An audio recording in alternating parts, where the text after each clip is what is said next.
in Worcester, we don't sleep before election. We're up now for the duration. We're not going to bed. People have door hangers, people have assignments. We're calling Alaska or Hawaii because they're not sleeping yet. But we're gonna use every minute that is available to us between now and 8 o'clock tomorrow night to make sure we notify our relatives and our friends, and we call all the people we know. We do everything we can to get out the vote.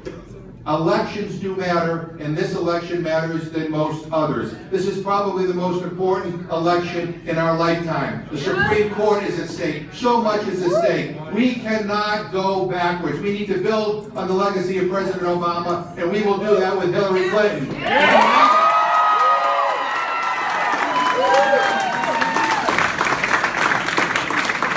know, I said at the beginning, Worcester loves Bill Clinton.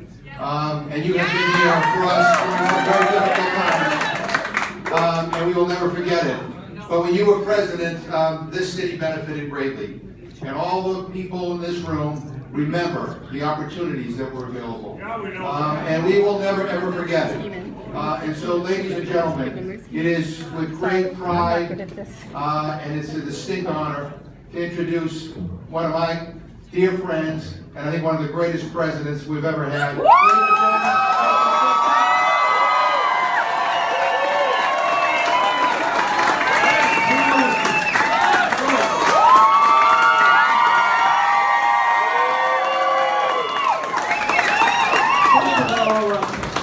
Love you, Bill. Thanks. Thank you all for coming. Thank you, Mayor Petty, for what you said. You said I should give them hell here tonight. I'd rather just give them hell.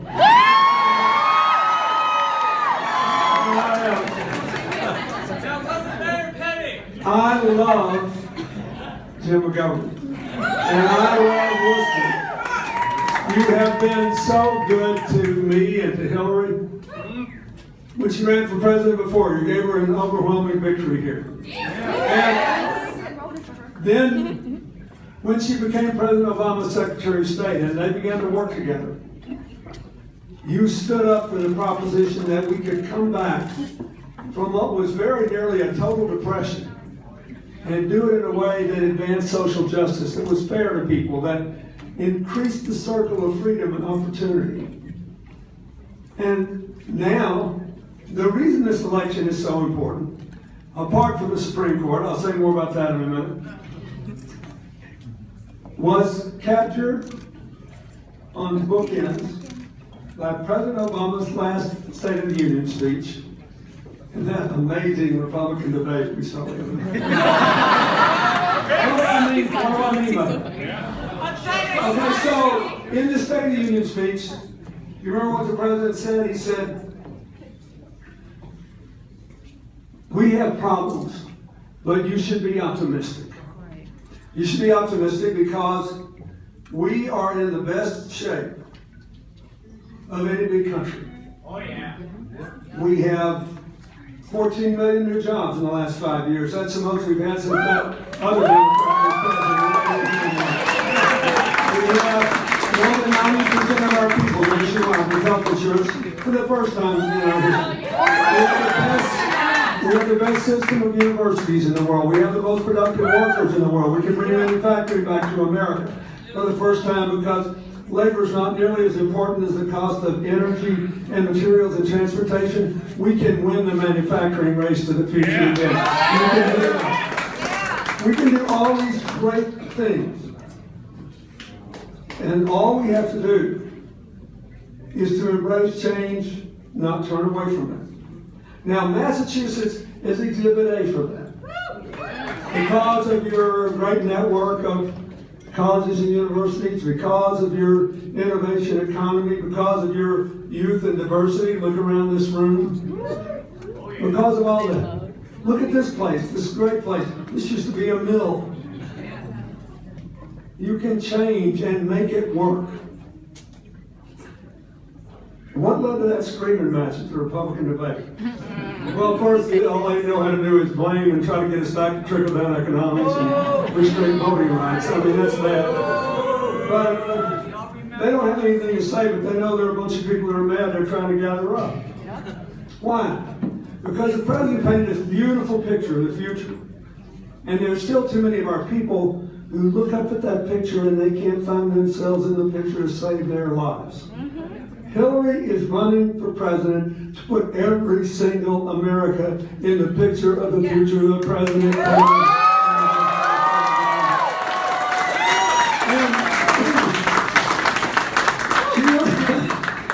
And she really doesn't agree with the loudest voice on the other side who claims he's going to make America great again. I think that's pretty presumptuous. I don't think we ever stop being great. But we did stop being whole. We stopped growing together. And that's what she wants to do. She wants to make America whole again so we all rise together. And the way to do that is to, one, build ladders of opportunity we can all climb, not walls. Tear down all the barriers and keep some people off the ladders. That's called equal opportunity. And if you do that, you can build an inclusive economy, an inclusive society, an inclusive politics. And you can keep America safer because we'll have a strong military and a strong diplomacy, and we'll have an inclusive effort to build bridges to people who can be our friends around the world. If you can't kill, jail, or occupy everybody, they might get mad at you. And if all the fights are taking place over the social media inside the brains of billions of people, you better have some friends. So I'm really proud of the fact that more than any other candidate, Hillary has called out the demonization of Muslim Americans.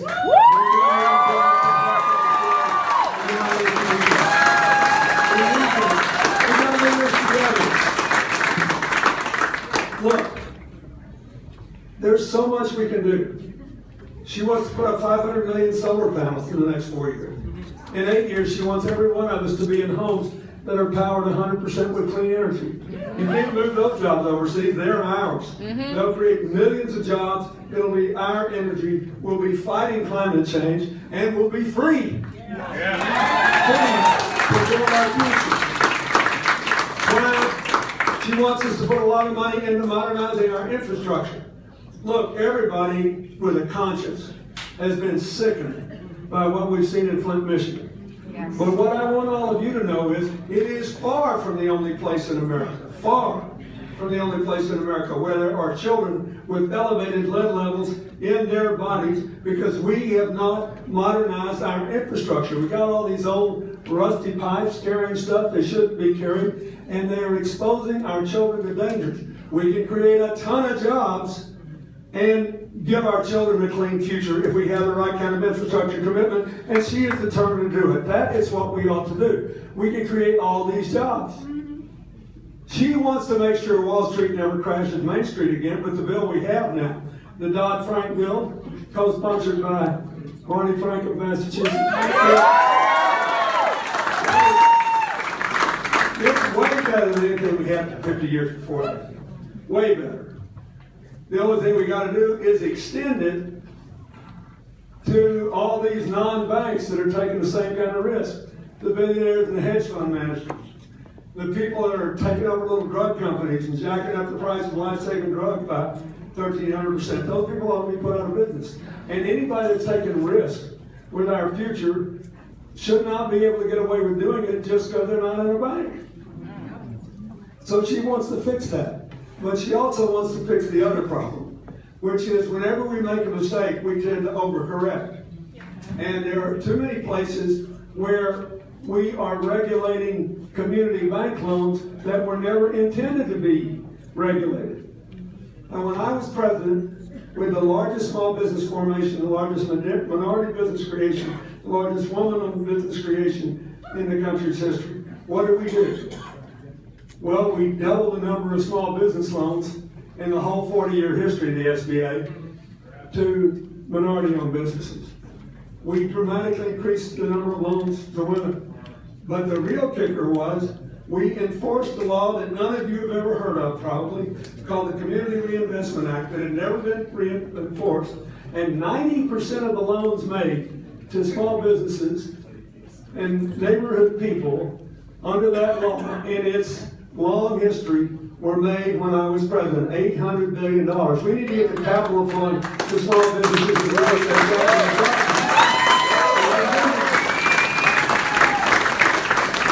We got the ladder there. Now we have to take down the barriers. What are the barriers? We need to raise the minimum wage, have equal pay, have paid leave. We need to do that. And we need to incentivize dramatically the fair sharing of profits from business. We need more businesses like that grocery store group up here that people stop shopping at when they start trying to shack their money.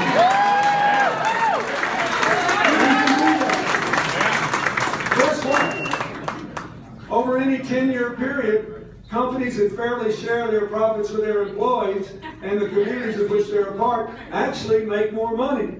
The problem is you've got all these so-called activist shareholders that want their money out a year and a day after they invested, and they don't care if they wreck the company.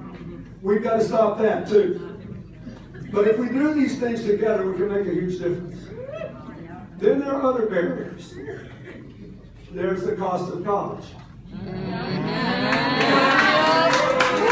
Hillary believes that everybody ought to be able to go to a state college, a historically black college and university, a college that primarily serves any kind of immigrants or other low-income working people of any ethnic background with a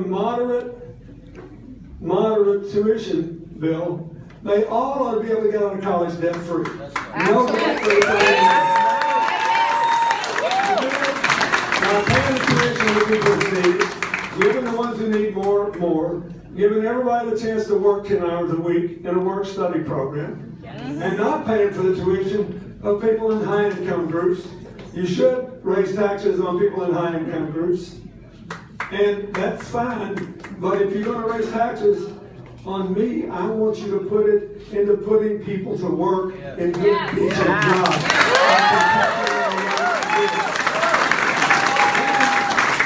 There's a big problem with kids that are already out of school. Every time I go to Newtown, I go to a coffee shop, I go in, because I'm always going to be served by a young person. I always ask them, how long you had the job? Here's the last conversation I had. How long you had the job? 5 years. On and off. I said, what's off? Well, I'm going to college. What's on? When I'm paying the debt, so I can go back to college. You living at home? Oh yeah. Otherwise, I couldn't have any money to pay my debt. Here's what Hillary wants to do.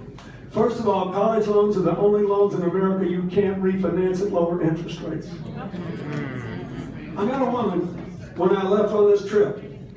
I just got back from 3 stops in Texas, and I stopped and bought a pair of jeans.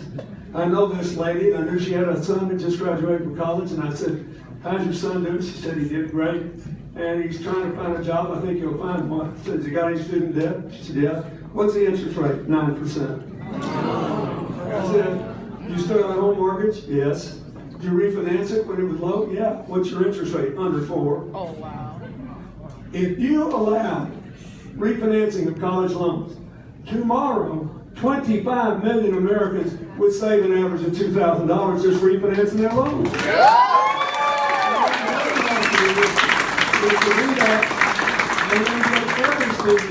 Everybody, wherever you went to college, however much debt you have, the option to convert it into a mortgage because it's a lifetime asset in education. You ought to be able to pay it out over 20 years as a low fixed percent of your after-tax income. And if you can do that, you can move out of your parents' house. If you can do that, you can go down to the bank and borrow $50,000 to start a bakery if you want, and it won't hurt your credit score. If you decide you want a job you love that doesn't pay as much, you can take it because your debt payment will go down. And if you do a public service job, you can get $17,500 knocked off your loan. And if you do 2 years in AmeriCorps and a public service job, you can get rid of the whole deal. That will make a massive burden for the American people. And I want to really help.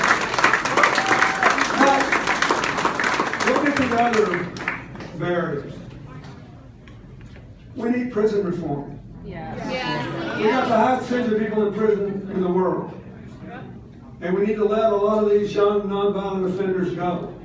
But if you just turn them out, if they've been in a while, they'll be back in before you know it.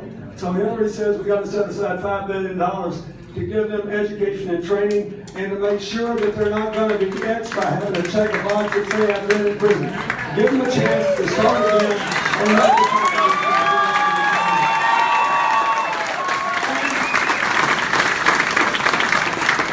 we need immigration reform. You know, I don't know, all these people talking about building walls and sending all the immigrants home. That's a good way to both do something rather unethical and collapse the American economy overnight. It's one of those things that sounds good unless you think. Hillary believes that dreamers should be able to stay here, go to school, finish, and contribute to America. She believes we should pass immigration reform. She thinks it is a terrible mistake that the bill that your late Senator Edward Kennedy sponsored did not pass. We did a lot of things about it. And she supported it. We have to do that. That's a barrier. The Supreme Court is a barrier to our rising together. They have restricted voting rights. Look, I'm a Southerner. I know a lot about this. I can still remember when African Americans were either kept from registering or when the people that employed them herded them like stock on the back of trucks and gave them poll taxes and then checked how they voted. We're supposed to be free of all that. The Voting Rights Act says if you want to restrict voting rights in an area with a history of discrimination, you got to get the Justice Department to approve it. That's what it said. That was the lifeblood of the Voting Rights Act. I enforced it. President Obama and Eric Holder enforced it. And the Supreme Court just often said a couple of years ago, we don't need that anymore because a lot of African Americans have been elected to office. And what happened? There's been this flood of attempts to restrict the franchise. We need a Supreme Court that believes every American ought to vote. We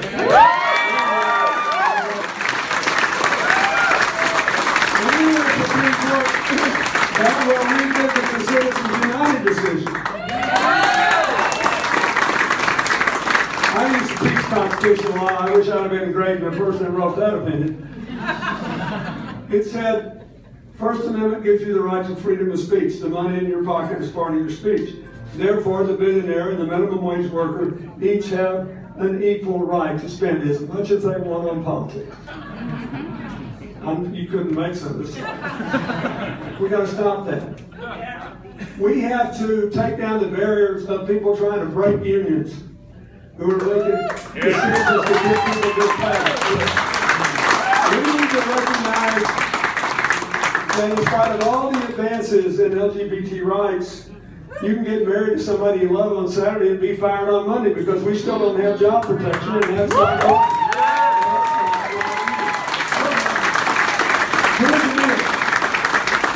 We're supposed to be a country where everybody who plays by the rules, shows up and works, should be treated the same. It's a pretty simple thing. But she knows that without it, we won't rise together. The whole deal is we got to rise together again. I just want to mention one or two other things. We just spent a lot of time in South Carolina. She got a big vote.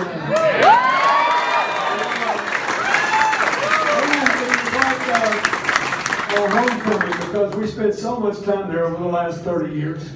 And all the people that were for President Obama last time, all the people for her, they were holding hands and they won this enormous victory. Yeah.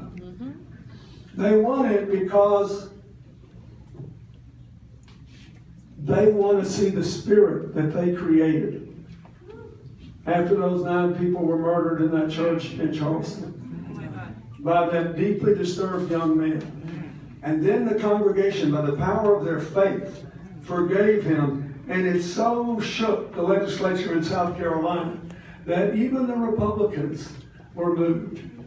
And a direct descendant of the president of the Confederacy, Jefferson Davis, said, look guys, if I can get over this, you can. We've got to share the future.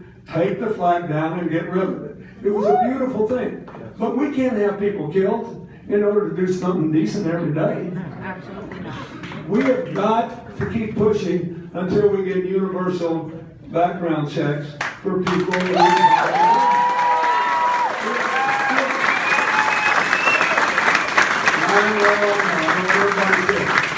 Don't forget, folks, I was governor of Arkansas. We had to close school on the first day of deer season because nobody was going to show up. I get this. What happens is we've got a fairly constant percentage of households owning guns. So in order for the people who stir up all this crazy, they got to get the same number of households to buy more and more guns every year. And if there's a little leakage here and a little leakage there, and you've got what happened in Connecticut, and all these other things, well, it's just part of the strategy. We've got to start trusting each other again. And say, okay, the Supreme Court said the Second Amendment gives you a right to have a gun, have at it. If you live out in the country and you're an hour from any law enforcement, you got a right to try to protect yourself. Have at it. But it's crazy to let felons, fugitives, stalkers, mentally ill people, proven abusers, to buy guns without an adequate check. It just doesn't make any sense. They say, oh, we messed it up so bad now, there's so many guns out there, it won't make a difference. Well, let me tell you what happened when we did it, when I was president. We got a 33-year low in the murder rate and a 46-year low in the illegal death by gun rate. 46-year low. We can do it again. We can do it together. It's together. And the last thing I want to say is something that has something to do with here. Massachusetts has had its own share of grief over the prescription drug and heroin epidemic sweeping across America. There are an unbelievable number of people who have died who weren't even addicted. They just drank beer or wine and then popped an Oxycontin and went to sleep and never woke up. Because they don't know, they didn't know it kills the part of your brain that tells your body to breathe when you're sleeping. Then there's the addiction rate. We can do this on a bipartisan basis because, believe me, it's a bipartisan killer, man. It's tearing a hole through American life and mowing down the Republicans, the Democrats, the people that don't vote, the people that are politically active. It's taking them out. Interestingly enough, the rate is highest in West Virginia, which has now the second weakest economy in the world, which has another barrier, which is we don't do enough to help places that aren't as well positioned as Worcester make changes when they lose the jobs that were and can't get the jobs that will be. We've got to do more, both to fight the epidemic and to give them a chance to begin again. Because a lot of these people are dying of a broken heart, and they don't need to. We need to all rise together. That's not true. You heard Congressman, the governor say what an important election it is. It is because our adversaries, they don't believe in any of this. They just think we go back to trickle-down economics, everything will be hunky-dory. Never mind that it's failed every time. You know, it's faith-based economics. They don't care. Never mind that everybody who's analyzed the plan say that hers add up and theirs don't. Who cares? Everybody can. They don't even care about science. But we do. Look, we are the best positioned country in the world for the 21st century. If I were 25 again, I'd like to be. If I was 25 again, and somebody came up here and gave me one of these magic lanterns and the genie pops it out and says, you can live wherever you want in 25 years, but you got to decide right now, I'd pick the United States in a heartbeat.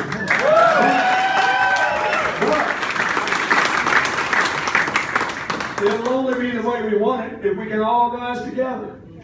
Everybody's got to have a ladder to climb, and nobody can have barriers that keep them from climbing the ladder. And no one can pretend that we're not one country, that we're not all in it together. Remember, Hillary's running so everybody will be able to find their picture in that beautiful painting the president painted in his final State of the Union. That's what I want you to think about. That's why I want you to vote for it tomorrow. That's why I want you to drag everybody you can to the polls for it tomorrow. That's why we need to send a loud and clear signal. We are building America. We are not tearing it down. We know America's great, but it's not whole. What you want to do won't make it whole. What we want to do will let us all rise. And Hillary's going to lead us to rise together.